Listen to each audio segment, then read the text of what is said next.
Revision ടൈമിൽ എയ്സാപ്പിൽ ആ ലാസ്റ്റത്തെ മന്തിൽ ഞാൻ എയ്സാപ്പിൻ്റെ ആദ്യത്തെ വീഡിയോ മുതൽ അവസാനത്തെ വീഡിയോ വരെ ഞാൻ 2x കണ്ടു. അപ്പോൾ ത്രൂ ഔട്ട് ആ വീഡിയോ കാണൽ തന്നെയായിരുന്നു പരിപാടി. കൂടുതൽ HSST-യിൽ റാങ്കിൽ വന്ന ആളുകൾ ഉള്ള ഒരു സ്ഥാപനം ആയിരിക്കണം അതെന്ന് എനിക്കൊരു നിർബന്ധമുണ്ടായിരുന്നു. പ്ലസ് ടു കഴിഞ്ഞപ്പോൾ തൊട്ടേ PSC ആയിട്ട് GK ബുക്കുകളൊക്കെ വായിച്ച് ആ ഒരു അടുപ്പം PSC-യുമായിട്ടുണ്ട്. നമുക്ക് വരുന്ന ഒരു ഓപ്പർച്യൂണിറ്റി നമ്മൾ മാക്സിമം അത് യൂട്ടിലൈസ് ചെയ്യുക.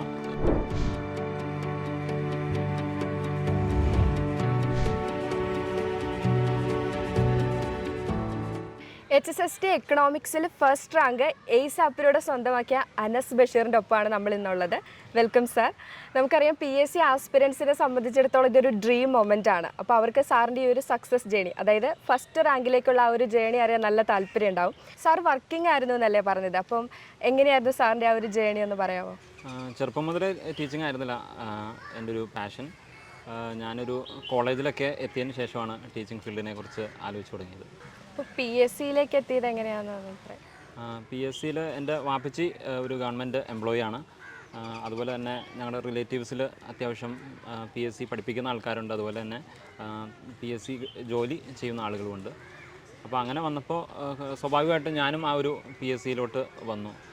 ഞാൻ പ്ലസ് ടു കഴിയുമ്പോൾ തന്നെ വാപ്പിച്ച് എനിക്ക് PSC-യുടെ GK-യുടെ ബുക്കൊക്കെ വാങ്ങിച്ച് തന്നിട്ടുണ്ടായിരുന്നു. അപ്പോൾ ആ പ്ലസ് ടു കഴിഞ്ഞപ്പോൾ തൊട്ടേ PSC ആയിട്ട് GK ബുക്കുകളൊക്കെ വായിച്ച് ആ ഒരു അടുപ്പം PSC-യുമായിട്ടുണ്ടായിരുന്നു. നമുക്ക് ഓൺലൈനായിട്ട് പഠിക്കാൻ ഒത്തിരി ആപ്പുകളുണ്ട്. അപ്പോൾ സാറ് എങ്ങനെയാണ് ഈ എയ്സ് ആപ്പിലേക്ക് എത്തുന്നത്? ഞാൻ HSST എക്കണോമിക്സ് ആണല്ലോ എഴുതിയത്. അപ്പോൾ HSST എക്കണോമിക്സിൽ നല്ലൊരു കോച്ചിങ് നൽകുന്ന ഒരു സ്ഥാപനങ്ങൾ എവിടെയാണ് എന്നിങ്ങനെ അന്വേഷിച്ച് വരുമായിരുന്നു. അപ്പോൾ അങ്ങനെ വന്നപ്പോൾ അത്യാവശ്യം കൂടുതൽ HSST-യിൽ റാങ്കിൽ വന്ന ആളുകൾ ഉള്ള ഒരു സ്ഥാപനം ആയിരിക്കണം അതെന്ന് എനിക്കൊരു നിർബന്ധം ഉണ്ടായിരുന്നു. അപ്പോൾ അതിൻ്റെ അടിസ്ഥാനത്തിൽ ഞാനൊരു എയ്സിൻ്റെ ഒരു ആഡ് കാണുകയുണ്ടായി. അപ്പോൾ എയ്സിൽ അവിടെ ചെന്ന് പഠിക്കൽ പോസിബിൾ അല്ലാത്തതുകൊണ്ട് എറണാകുളം ഡിസ്ട്രിക്റ്റാണ്. അപ്പോൾ എയ്സ് സ്ഥാപനം മഞ്ചേരിയാണല്ലോ. അപ്പോൾ ചെന്ന് പഠിക്കൽ ഒരു ബുദ്ധിമുട്ടുള്ളതുകൊണ്ട് ഓൺലൈനായിട്ട് പഠിക്കാൻ തീരുമാനിച്ചു. അപ്പോൾ അങ്ങനെയാണ്. സാർ പഠിക്കുന്ന സമയത്ത് എയ്സ് ആപ്പിൽ ഏറ്റവും കൂടുതൽ ഹെൽപ്പ് ചെയ്ത ഫീച്ചേഴ്സ് എന്തൊക്കെയായിരുന്നു? ഓരോ ക്ലാസ്സും നമുക്ക് കാണാൻ നേരത്ത് നമുക്ക് അതിൻ്റെ സ്പീഡ് നമുക്ക് അഡ്ജസ്റ്റ് ചെയ്യാൻ പറ്റുമായിരുന്നു. അത് 1x അല്ലെങ്കിൽ 2x ഇട്ട് നമുക്ക് മാക്സിമം ടൈം സേവ് ചെയ്തുകൊണ്ട് പ്രിപ്പയർ ചെയ്യാൻ കഴിഞ്ഞിരുന്നു. അപ്പോൾ 1 മണിക്കൂറിൻ്റെ ക്ലാസ് ആണെങ്കിൽ പോലും ഞാൻ പല ക്ലാസ്സുകളും അരമണിക്കൂർ സമയം കൊണ്ടൊക്കെ കേട്ട് തീർക്കുമായിരുന്നു. കാരണം 2x ഇട്ട് കഴിഞ്ഞാൽ അരമണിക്കൂറിൻ്റെ ക്ലാസ് തീരും. അപ്പോൾ നമുക്ക് ടൈം അങ്ങനെ മാനേജ് ചെയ്യാൻ ഒരുപാട് ഹെൽപ്പ് ചെയ്തിട്ടുണ്ട്. പിന്നെ അതുപോലെ തന്നെ സ്റ്റഡി മെറ്റീരിയൽസ് ആണെങ്കിൽ തന്നെ PDF ആയിട്ട് എടുക്കാൻ പറ്റുന്ന രീതിയിൽ സ്റ്റഡി മെറ്റീരിയൽസ് പ്രൊവൈഡ് ചെയ്തിട്ടുണ്ട്.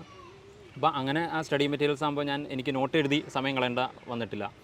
ഇതിനു മുമ്പ് ഞാൻ യൂട്യൂബിലൊക്കെ ക്ലാസ്സുകൾ കേട്ട് 1 മണിക്കൂർ ക്ലാസ്സൊക്കെ ആണെങ്കിൽ അത് കേൾക്കുമ്പോൾ നോട്ട് എഴുതി എടുക്കുമ്പോൾ 1 മണിക്കൂർ ക്ലാസ് എത്ര നമ്മൾ എഫേർട്ട് ഇട്ടാലും ഒരു 2 മണിക്കൂർ സമയമൊക്കെ ആവാറുണ്ട്. കാരണം നോട്ട് എഴുതുമ്പോൾ എൻ്റേതായ ഒരു താമസം വരുമല്ലോ.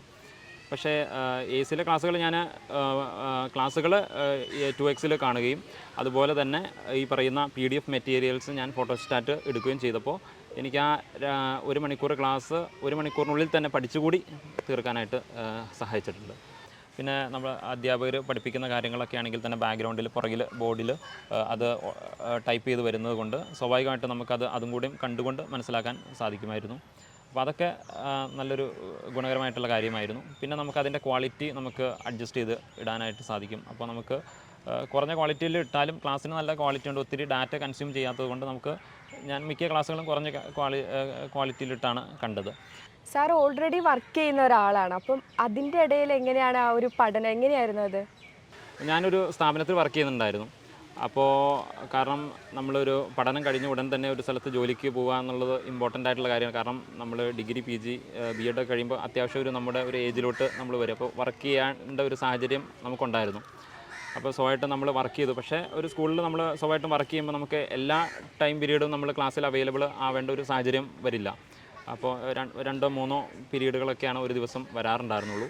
അപ്പോൾ ബാക്കി സമയം കുറച്ചും കൂടെയും ഫ്രൂട്ട്ഫുള്ളായിട്ട് കമ്പ്യൂട്ടർ ലാബ് അതുപോലെ തന്നെ ലൈബ്രറി അവിടെയൊക്കെ പോയി സ്കൂളിൽ ഇരുന്ന് വായിക്കുമായിരുന്നു. ഒരു PSC എക്സാം ക്രാക്ക് ചെയ്യുക, അതും ഫസ്റ്റ് റാങ്ക് എന്നൊക്കെ പറയുന്നത് അങ്ങനെ എല്ലാവർക്കും പറ്റുന്ന ഒരു കാര്യമല്ലല്ലോ. അപ്പോൾ ഇത് PSC പഠിക്കാൻ വേണ്ടി ഇറങ്ങിയപ്പോൾ എന്തെങ്കിലും സ്പെഷ്യൽ സ്ട്രാറ്റജീസ് ഉണ്ടായിരുന്നോ? സ്ട്രാറ്റജി എന്ന് പറഞ്ഞു കഴിഞ്ഞാൽ നമ്മൾ മാക്സിമം നമുക്ക് പുതിയൊരു സിലബസ് വന്നതിന് ശേഷം പഠിക്കാൻ വളരെ ലിമിറ്റഡ് ടൈമേ ഉണ്ടായിരുന്നുള്ളൂ. ഒരു ഏകദേശം 3 മാസം അല്ലെങ്കിൽ 100 ദിവസമേ പഠിക്കാനുണ്ടായിരുന്നുള്ളൂ. അപ്പോൾ അത്രയും വലിയൊരു സിലബസ് ആ 100 ദിവസത്തിനുള്ളിൽ പഠിച്ചു തീർക്കുക എന്ന് പറഞ്ഞത് ഒരു ഹെർക്കുലിയൻ ടാസ്ക് തന്നെയാണ്. അപ്പോൾ അത്രയും ഏരിയ നമ്മൾ കവേർഡ് ചെയ്യണം. നമുക്ക് അതനുസരിച്ച് സ്പീഡിന് പോർഷൻസ് കവർ ചെയ്തില്ലെങ്കിൽ നമ്മൾ ഇടയ്ക്ക് വെച്ച് നിർത്തി പോകാനുള്ള സാധ്യതയുണ്ട്. അപ്പോൾ മാനസികപരമായിട്ട് നല്ലൊരു ബുദ്ധിമുട്ട് തന്നെയാണത് പഠിക്കുക എന്നുള്ളത്. അപ്പോൾ അങ്ങനെ ഇരുന്നപ്പോൾ നമ്മൾ ഒരു 50 ദിവസം അല്ലെങ്കിൽ ഒരു മാസത്തിനകം നമ്മൾ എത്ര പോർഷൻ കവർ ചെയ്യണം, അങ്ങനൊരു ഐഡിയ നമുക്കുണ്ടായിരുന്നു. അപ്പോൾ അതനുസരിച്ചാണ് പഠിച്ചത്. അപ്പോൾ 100 ദിവസം കൊണ്ട് നമ്മൾ എക്സാമിൻ്റെ ഒരു ലാസ്റ്റത്തെ ഒരു മന്ത് എന്ന് പറയുന്നത് നമുക്ക് റിവിഷനുള്ള സമയം ഉണ്ടാവുള്ളൂ. അപ്പോൾ ഒരു 70 ദിവസത്തിനകം ഈ ഫുൾ ഏരിയയും കവർ ചെയ്താലേ നമുക്ക് നല്ല രീതിയിൽ റാങ്കിലേക്ക് എത്താൻ പറ്റുള്ളൂ എന്ന് ഒരു ഐഡിയ ഉണ്ടായിരുന്നു. അപ്പോൾ സ്വാഭാവികമായിട്ടും അതിന് നമ്മൾ ഓരോ മാസവും നമ്മൾ എത്ര ഇമ്പ്രൂവ് ചെയ്യണം, എത്ര ഏരിയ കവർ ചെയ്യണം, അങ്ങനെ കവർ ചെയ്യണമെങ്കിൽ ഓരോ ആഴ്ചയും നമ്മൾ എത്ര കവർ ചെയ്യണം, ഒരാഴ്ച അത് കവർ ചെയ്യണമെങ്കിൽ എത്ര ദിവസം കവർ ചെയ്യണം, അങ്ങനെ ഓരോ മണിക്കൂർ എത്ര, അങ്ങനെ ഒരു സ്ട്രാറ്റജി ആയിരുന്നു ഉണ്ടായിരുന്നു. അപ്പോൾ ഈ റിവിഷൻ്റെ ടൈമിൽ ASAP എങ്ങനെയാണ് ഹെൽപ്പ് ചെയ്തത്? റിവിഷൻ ടൈമിൽ ASAPൽ ആ ലാസ്റ്റത്തെ മന്തിൽ ഞാൻ ASAPൻ്റെ ആദ്യത്തെ വീഡിയോ മുതൽ അവസാനത്തെ വീഡിയോ വരെ ഞാൻ 2xലിട്ട് കണ്ടു. അപ്പോൾ ത്രൂ ഔട്ട് ആ വീഡിയോ കാണൽ തന്നെയായിരുന്നു പരിപാടി. പിന്നെ ആപ്പായതുകൊണ്ട് നമുക്ക് കുറച്ചുകൂടി സൗകര്യമാണ്, കാരണം കിടന്നുകൊണ്ട് നമുക്ക് ക്ലാസ് കേൾക്കാം. അത് കുറച്ചും കൂടെ നല്ലൊരു റിലാക്സേഷൻ ആയിരുന്നു. കാരണം ഞാൻ പൊതുവേ പഠിക്കാൻ നേരത്ത് നടന്നുകൊണ്ട് പഠിക്കുന്ന ഒരാളാണ്. അപ്പോൾ നടന്ന് പഠിക്കുമ്പോൾ നമുക്ക് ഈ ഒരു എക്സാമിന് വേണ്ടി നമ്മൾ ഒരു ദിവസം 8 മുതൽ ഒരു 12 മണിക്കൂറൊക്കെ ഒരു ദിവസം ഇരുന്ന് പഠിക്കുമായിരുന്നു. സ്വാഭാവികമായിട്ട് അത്രയും സമയം നടക്കേണ്ടതായിട്ട് വരും. അപ്പോൾ അങ്ങനെ നടക്കുമ്പോൾ കാലിന് നല്ല പെയിനാണ്, ഫിസിക്കലി നമുക്ക് ബുദ്ധിമുട്ടാണ്, മെൻ്റലി ബുദ്ധിമുട്ട് തന്നെയാണ്. അപ്പോൾ അങ്ങനത്തെ ഒരു സാഹചര്യത്തിൽ നമുക്ക് റിവിഷൻ സമയത്ത് 2xലിട്ട് നമ്മൾ ബെഡിൽ കിടന്നുകൊണ്ട് ക്ലാസ് വളരെ ഫ്രീ ആയിട്ട് കേട്ടപ്പോൾ സ്വാഭാവികമായിട്ട് അത് കുറച്ചും കൂടെ ഒരു റിലാക്സേഷൻ ആയിരുന്നു അത്, ആ ഒരു മെത്തേഡ്. ഇപ്പോൾ PSCയെ പറ്റി ഒത്തിരി നെഗറ്റീവ്സ് വരുന്നുണ്ടല്ലോ. അപ്പോൾ PSC ആസ്പിരൻസിനോട് എന്താ സാറിന് പറയാനുള്ളത്? നെഗറ്റീവ്സിനെ കുറിച്ച് നമ്മൾ വറി ചെയ്തിട്ട് കാര്യമില്ല. നമുക്ക് വരുന്ന ഒരു ഓപ്പർച്യൂണിറ്റി നമ്മൾ മാക്സിമം അത് യൂട്ടിലൈസ് ചെയ്യുക എന്ന് മാത്രമേ നമുക്ക് പറയാനുള്ളൂ. നെഗറ്റീവ്സ് ഇപ്പോൾ നമ്മൾ ഏതൊരു കാര്യം എടുത്താലും അതിന് നെഗറ്റീവ് ഉണ്ട്, പോസിറ്റീവ് ഉണ്ട്. നമ്മൾ അതിൻ്റെ പോസിറ്റീവായിട്ടുള്ള കാര്യത്തിൽ കൂടുതൽ ഫോക്കസ് ചെയ്ത് നെഗറ്റീവ്സിൽ ഒരുപാട് ഫോക്കസ് ചെയ്യാൻ പോകാതെ നമ്മൾ പോസിറ്റീവായിട്ട് ആ ഒരു പോസിറ്റീവ് മൈൻഡ് സെറ്റോട് കൂടി ഇരുന്ന് പഠിച്ചാൽ ഏതൊരു ആൾക്കും അത് ട്രാക്ക് ചെയ്യാൻ പറ്റും.